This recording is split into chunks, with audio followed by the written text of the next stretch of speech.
Okay, guys, time for part 2. Like I said, my name is Jeremy.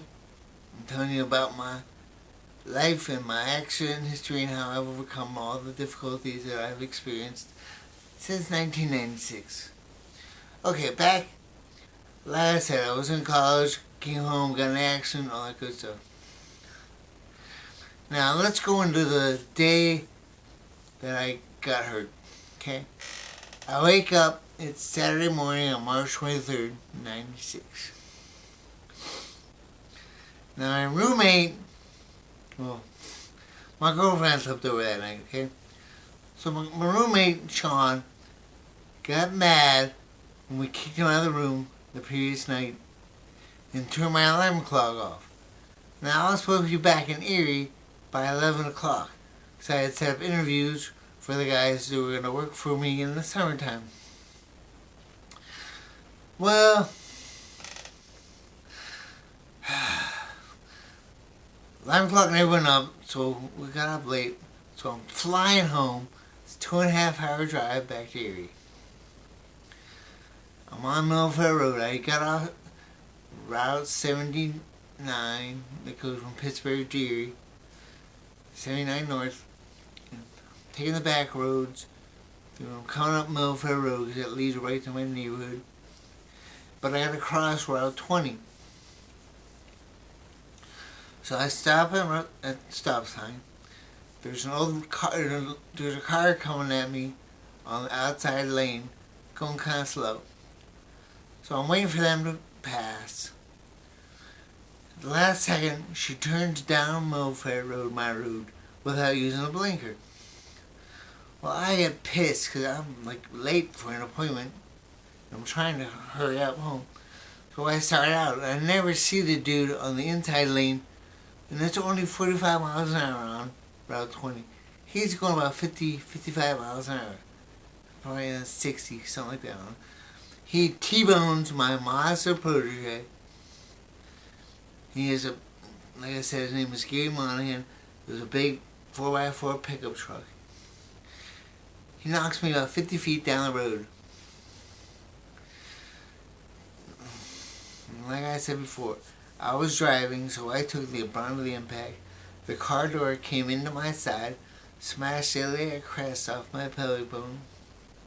So there's blood everywhere. It hit heads with my passenger, my buddy Jim. And then my upper torso, like I said, leaning behind the passenger seat. And then fell to the floor. All that good stuff.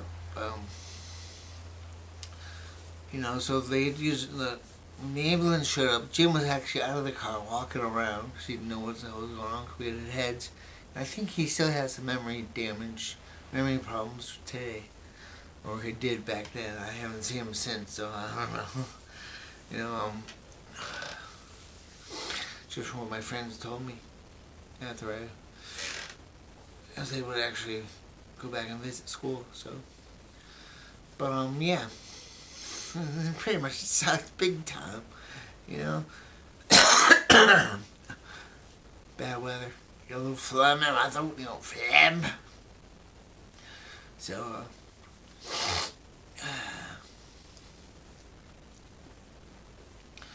like I said, the life flighted me, after they cut me out of the car with the jaws of life, the life flighted my ass to the hospital. Right, coded 4 times. And I fell into a coma for a little over a month. Now, my parents were divorced when I was young, 1 year old. My stepdad came along when I was 2. I'm thinking he'd been. Let me plug this again. And he's been the best thing that's ever happened to me, so I'm gonna go into that later. But anyway, when my father came up from Houston, Texas to see me in the hospital, he went and looked at the car. He said it didn't even look like a car. It just looked like a piece of scrap metal that had been torn apart. And the car looked pretty terrible. So, he was glad I was still alive. But, yeah, that kind of put my college career on hold. So, I was fighting for my life for a while. And like I said, when I woke up, my mother was there and all that good stuff. But now I was in a wheelchair for the time being, which ended up being I didn't get out of the wheelchair. I wasn't able to walk again. I was wheelchair bound until about the following January 1997. And then I was using a walker, like you see the old people use in the old folks' homes. I had to use one of those. But it had wheels on it, so my first walker just had the regular old, you had to pick it up and put it down, pick it up, pick it up, put it down. And then I graduated to one of the wheels, which was a lot faster. So not that much faster, but it was faster. I'll never forget. First thing, my first little trip, I got to go see my dad in Texas, Houston, Texas, I think in November of '96. Well, let's go back. Okay, so I'm in the hospital till June. I'm an inpatient in the hospital from March 23rd to June 20th, I think it was. But I remember because it was a week before my 21st birthday. My birthday is June 29th. And I got to spend my birthday not at the bar, not getting smashed, not having another time with my buddies. No, I was at home in a wheelchair surrounded by family and friends. Which, isn't that bad. But I got a little bit of a cold, so you have to pardon me for that. But yeah. So that's how I spent my 21st birthday. In a wheelchair. Not being I couldn't do too much back then. By the time I got out of the hospital, I could stand up a little if I held on to something, pull myself up, and have to hold it while I stood there. But I could move a little bit. My left side was pretty much inoperable because it was still. It wasn't really paralyzed permanently, but my left side was hit so hard by the car that I guess I never really asked, but I guess the nerves and everything was so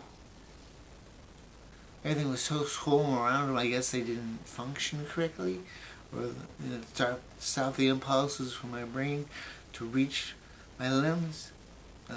Just kind of spitballing here, I don't know. But, my left side didn't work, so I was pretty much the one-handed man for a while. And, let me see, then in January, I was still in outpatient therapy, but they decided to cut it down to a half a day. So, I would go for half a day. And they also said I could start going back to school. I could take one class in a nearby college. That was Edinburgh University, just south of Erie. And they signed me up for a math class. I think it was college hours or some shit like that. Just something to see if I could handle going back to school. Now, consider this. I'm in a wheelchair still. My right arm, it's not hurt, but nerves and shit. I had this tremor in my shoulder, so writing was a chore. So they sent me to school with a tape recorder, a notepad and a tape recorder. I'd have to depend on another student to take my notes, and I could tape record the class. Yeah, that worked. Anyway. That's what they sent me to school with. They sent me with the walker. Oh, no. The very first day I went in the wheelchair. The very first day. And the looks that I got from the other students and sneers and all that shit, I was like, fuck this. This is the last time I'm taking the wheelchair to class. So I forced myself to use the walker from that point on. So I went to school for that whole semester. I used the walker in that time with the class. I mean, it was pain. It was hard. It was a challenge, but I eventually mastered it and was doing fine. And then by the end of the semester, I had graduated to a cane, so I had gotten rid of the walker completely. So everything was moving along fine.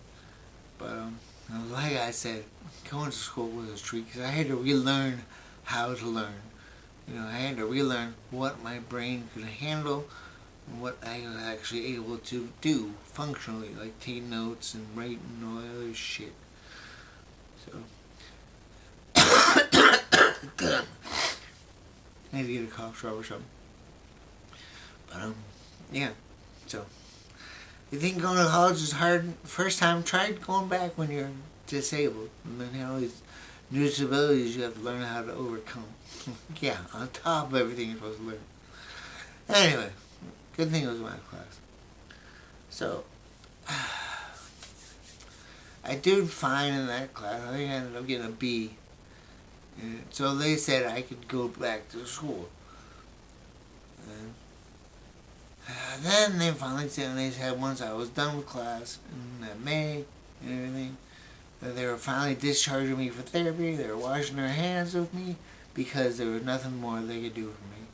I was like, what the hell, man? I'm still using a cane. I'm not able to walk. I'm not back to the way I was before. But they said that's all that insurance would pay for. So I had to do it. I was like, okay, fuck it. I'll do the rest on my own. I had already started to do stuff on my own because we lived, once the spring came near, which was like probably middle of April, because Erie winters suck and they last forever. But we lived in a ranch house in Fairview, Pennsylvania. We lived in Lakeshore Country Club, so we had the golf course right across the street. But we had a long ranch house, it's one story. So on the days I didn't have class, which was Monday, Wednesday, and Friday, I would take my cane, throw it down, and practice walking without anything all the way around the house. Now when I first started to do it, I was a little slow doing it, but hey, I'm walking, so major improvement. I'm like, yeah. But when I got to the side yard, our side yard kind of sloped a little bit. So when I hit the side yard, I would always wipe out. Always bite it. Because, it was just all crazy. It was slanted and it was messed out with my balance. So I hit the floor. But then I finally made it all the way around the house without falling. A couple times. So I got the bright idea. Okay, we did that. Next thing, let's start timing ourselves. See if we can get around the house in under a minute. Well, that was a little harder than I thought it would be, but eventually I did it. It didn't happen until the summertime, but it happened. But that's just some of the things I did to keep pushing myself because I was damn determined to get better. I wasn't going to let this injury hold me back any way, shape, or form.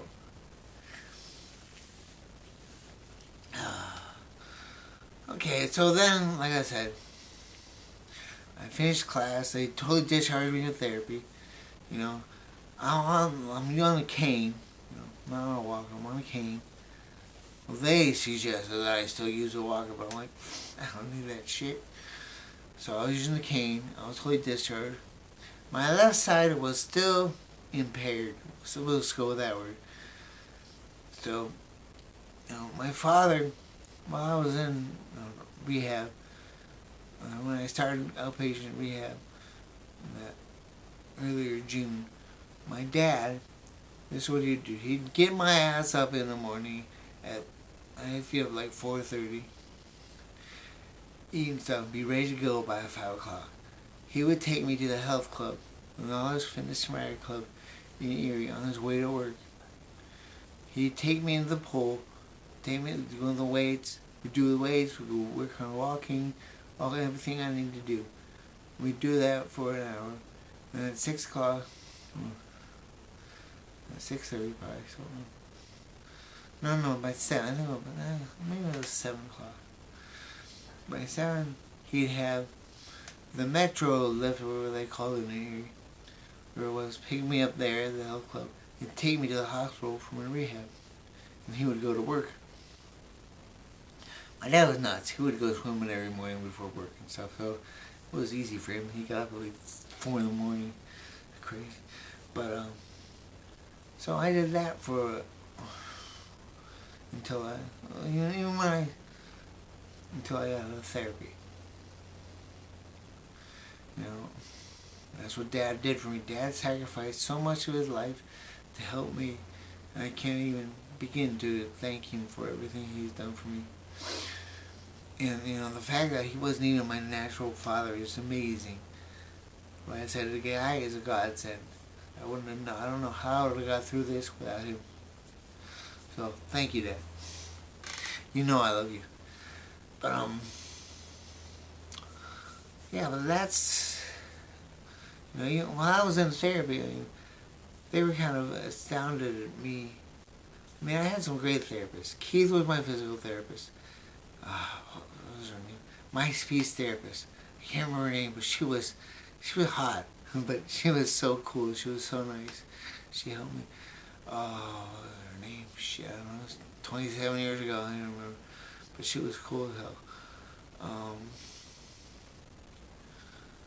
But I don't remember any other people's names.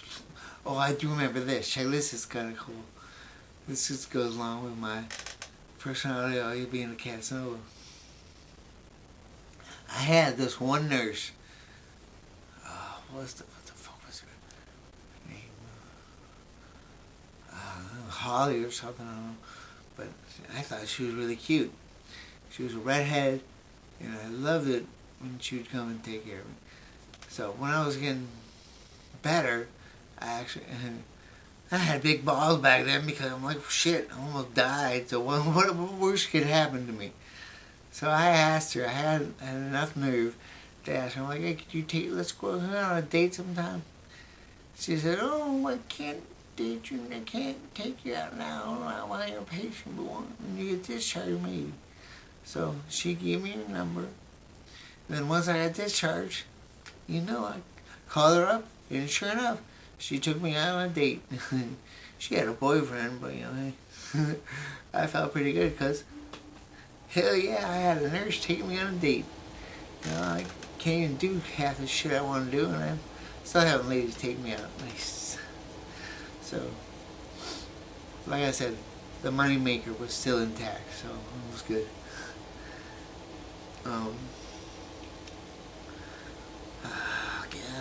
Yeah, that's good enough for. I think the next segment I'll go into. Oh, then I get to tell you about my fun adventure going back to school, to actually living in school. That was crazy. And my dealings with book rehab and all that bullshit. You won't believe half the shit they made me do. Alright, I'll talk to you later. Bye.